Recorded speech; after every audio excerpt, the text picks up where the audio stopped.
Agadir, 40,000 inhabitants, wiped out in the night, in 12 seconds, on February the 29th last.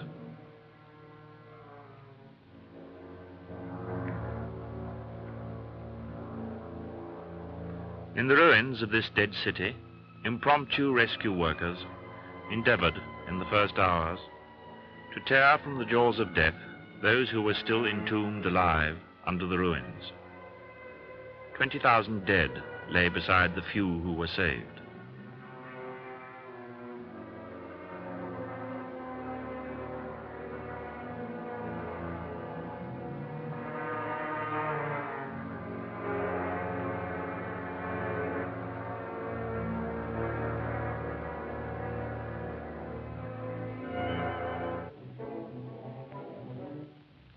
All normal channels of communication with Agadir were cut. No post, no telegraph, no telephone. No rescue service fit to function. The French Red Cross hastily set up a tracing service and channeled messages in reply to the thousands of inquiries pouring in on every hand. Everything had to be improvised on the spot.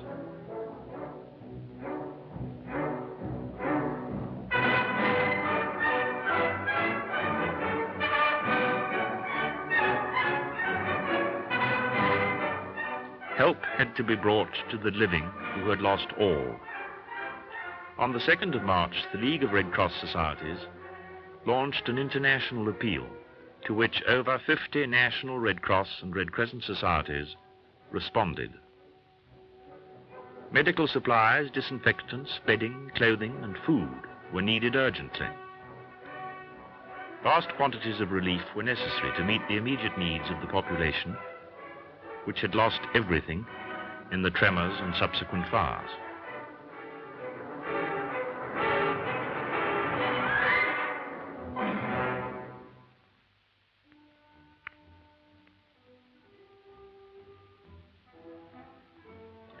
The victims were concentrated by the Moroccan army in a number of temporary centers.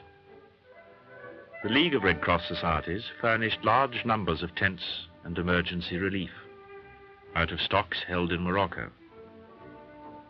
Within 48 hours, a number of national Red Cross societies sent in teams of surgeons and nurses who were the first to take the strain of the emergency. Meanwhile, 10,000 persons were streaming into the camps.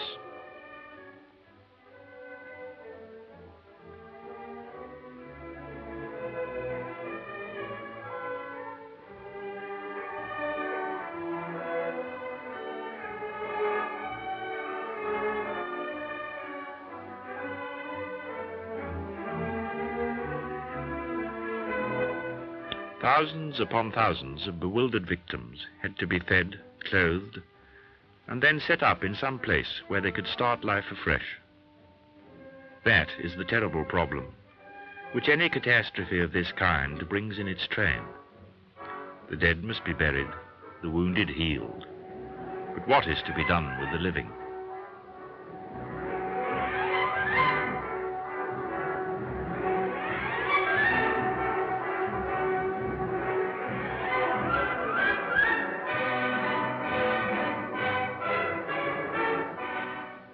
It is then that the generosity of so many different nations is to be seen, a manifestation of fellowship which, all the same, gives some hope for the future.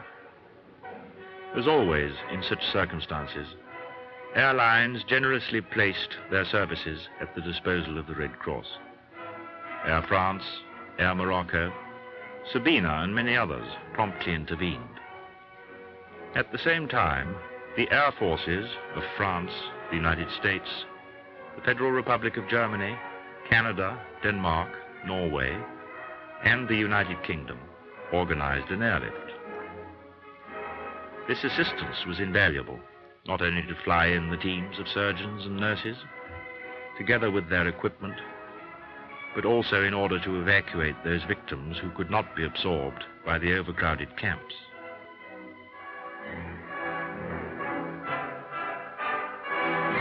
The most urgent task was to get the 2,000 gravely wounded out and into the hospitals of the main towns of Morocco.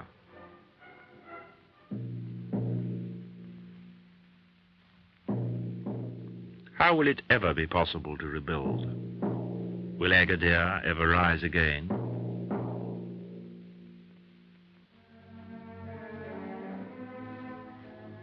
The lives of these thousands of wounded, dragged out from under the rubble, depended on the rapidity and efficiency of the means employed to assist them.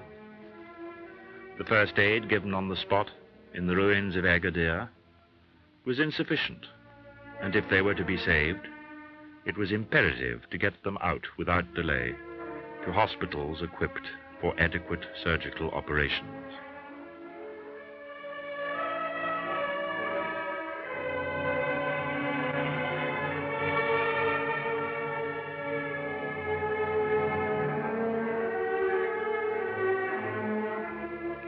The most urgent cases were brought to Casablanca, the nearest town, where they were operated on immediately. The Red Cross and its army of surgeons and nurses, recruited in a score of countries, speaking as many different languages, carried out its traditional task in the spirit of its founder, Henry Dunant.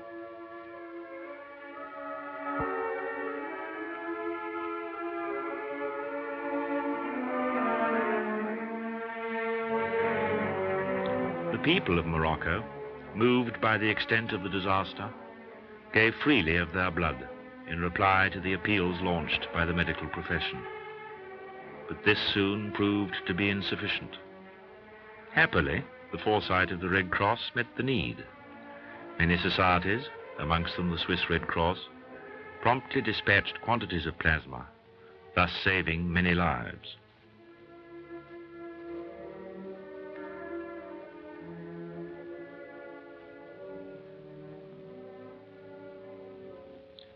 Lives have been saved. People will live. But what comes after? Once they are cured, only then will they realize that they have lost all and that they must start life afresh from nothing. For us, this tragedy has already faded into the past. But how can we forget Agadir? How can we ignore such warnings?